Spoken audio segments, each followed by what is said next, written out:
মরুভূমির মাঝখান দিয়ে ছুটে চলা এক ট্রেন থেকে ছিটকে পড়ে যায় একটা আধখাওয়া আম।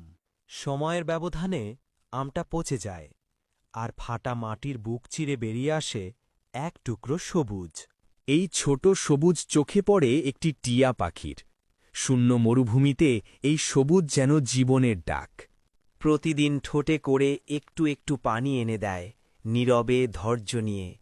সময় গড়িয়ে চারাটি গাছে পরিণত হয়। গাছে ঝুলে পড়ে পাকা আম। হঠাৎ ঝড় আসে, বজ্রপাতে গাছ ভেঙে পড়ে। টিয়াটি কষ্ট পায়, কিন্তু হাল ছাড়ে না। ভাঙা গাছের আমের আটি সে আবার মাটিতে রোপণ করে, শত শত।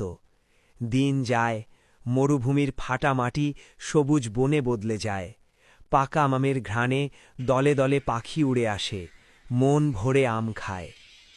একবার ভেঙে পড়া মানেই শেষ নয়। যে হাল ছাড়ে না, সে একদিন পুরো পৃথিবীটাই বদলে দিতে পারে।